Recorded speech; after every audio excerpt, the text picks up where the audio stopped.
Salam sejahtera untuk kita semua. Pelajaran Sekolah Sahabat dengan tema utama Misi Allah, Misi Saya. Pelajaran kelima, alasan-alasan untuk menghindari misi. Senin 30 Oktober. Alasan-alasan kita, berbagai pandangan salah. Ketika badai datang, Yunus menyalahkan dirinya sendiri. Sikapnya benar-benar menyatakan sesuatu mengenai cara pandang dan pengertian tentang Allah atau Allah-Allah yang dimiliki orang-orang pada waktu itu. Mereka percaya bermacam-macam Allah memerintah di berbagai tempat di daratan, sementara di lautan dianggap sebagai alam yang kacau dari setan-setan. Menurut cara pandang pelaut ini, korban dibutuhkan untuk meredahkan amarah para setan ini. Walaupun Yunus adalah seorang Ibrani, dia bisa saja memiliki sebuah cara pandang yang dipengaruhi oleh kepercayaan tradisional pada waktu itu. Bacalah Yunus 2 ayat 1-3 dan 7-10. Apakah yang ayat-ayat ini sampaikan sehubungan dengan bagaimana Yunus mulai mengerti tentang pemeliharaan Allah?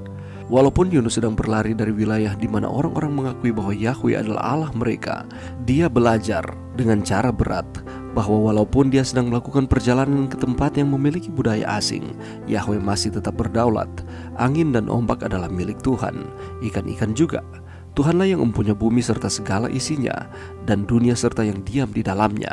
Hati Yunus dibalikkan kepada penguasa bumi dan laut, dan itulah sebabnya dia membuat pengakuan dan diselamatkan. Kita juga bisa salah mengerti tentang Allah dan apa yang diharapkan dari kita. Salah satu kesalahpahaman yang umum adalah bahwa Allah rindu kita berfokus pada keselamatan kita sendiri dan melepaskan diri dari kefasikan dunia yang ada di sekitar kita. Walaupun kepada kita diinstruksikan untuk menjaga diri kita agar tidak dicemarkan oleh dunia, fokus kita seharusnya ada pada bagaimana kita bisa membawa berkat-berkat dan pengharapan dari Allah kepada mereka yang membutuhkan. Kesalahpahaman lainnya membuat kita berhenti untuk menerima panggilan Allah ke dalam misi adalah mempercayai bahwa kesuksesan tergantung pada diri kita sendiri. Kita tidak bisa menyelamatkan satu jiwa sama seperti Yunus tidak menyelamatkan Niniwe. Kita bisa saja memiliki sebuah mentalitas penyelamat sehubungan dengan misi. Panggilan kita bukanlah melakukan penyelamatan tetapi untuk bekerja sama dengan Allah dalam pekerjaan penyelamatannya. Kita bisa memberikan kesaksian yang memuliakan Allah karena Dia telah mengubah kita dengan cara yang spesial, tetapi hanya Allah yang dapat menarik orang-orang kepada dirinya. Kita bisa menanam benih-benih kebenaran, tetapi hanya Allah yang dapat mengubah hati. Kita kadang menjadi bingung dengan peranan Allah dan peranan kita, sehingga dengan kita bisa mencari alasan untuk tidak bersaksi. Ya, Allah menggunakan Yunus, tetapi hanya Allah dan bukan Yunus yang membuat Niniwe bertobat. Memenangkan jiwa-jiwa itu berat, terlalu berat bagi manusia untuk melakukannya sendiri. Sebaliknya, bagaimanakah kita dapat belajar untuk membiarkan Allah memenangkan jiwa-jiwa melalui kita, kehidupan kita dan kesaksian kita? Pelajaran yang bisa kita dapatkan pada saat ini. Kalau kita membaca di dalam Yunus 1 ayat 3 di sana dikatakan, tetapi Yunus bersiap untuk melarikan diri ke Tarsis, jauh dari hadapan Tuhan.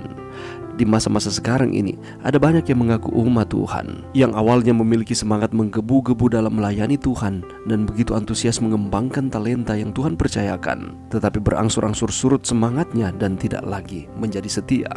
Mengapa hal ini dapat terjadi? Karena jawabannya adalah karena mereka tidak tahan menghadapi tantangan atau masalah yang muncul di dalam pelayanan. Mereka pun berusaha memutar otak mencari alasan untuk menghindari diri dari panggilan Tuhan dan mulai menimbang-nimbang jika diutus oleh Tuhan. Dan inilah pengalaman yang pernah dihadapi oleh Yunus. Yunus dipanggil oleh Tuhan untuk melayani Dia, memberitakan firman dari Tuhan kepada bangsa Niniwe, tetapi dia takut menghadapi tantangan tersebut. Berfirmanlah Tuhan kepada Yunus, bangunlah, pergilah ke Niniwe, kota yang besar itu, berserulah terhadap mereka karena kejahatannya telah sampai kepadaku. Pada saat diutus Tuhan untuk pergi ke Niniwe, apa yang dilakukan oleh Yunus? Yunus justru memilih lari dari tanggung jawabnya dan pergi ke Tarsis, jauh dari hadapan Tuhan. Yunus memilih untuk menuruti keinginan dagingnya daripada harus tunduk kepada kehendak Tuhan. Padahal cara berpikirnya itu berlawanan dengan keinginan Tuhan untuk dapat membawakan pekabaran di Niniwe. Akibat lari dari panggilan Tuhan ini, Yunus harus mengalami masalah yang hebat. Ketika dia berada di atas kapal, dia berada di dalam kapal tersebut, Tuhan menurunkan angin ribut ke laut. Lalu terjadilah badai besar, sehingga kapal itu hampir-hampir terpukul hancur. Ketika badai datang, Yunus menyalahkan dirinya sendiri.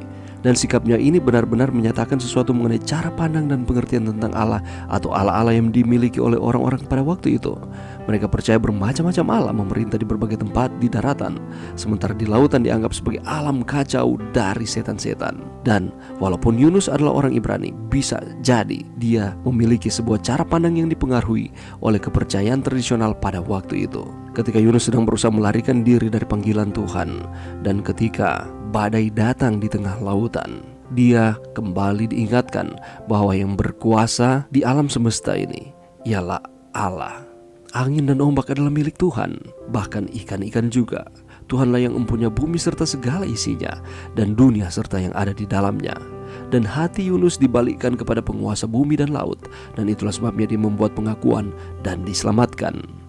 Ada kesalahpahaman yang tertanam di dalam pemikiran Yunus, dan mungkin ada di dalam kehidupan kita yang mengaku sebagai umat-umat Tuhan. Kita mungkin berpikir bahwa Allah telah menyelamatkan kita, telah melepaskan kita dari kefasikan dunia yang ada di sekitar kita. Tetapi fokus utama kita hanya kepada keselamatan kita tanpa mempedulikan orang lain. Dan ini merupakan pemikiran yang keliru.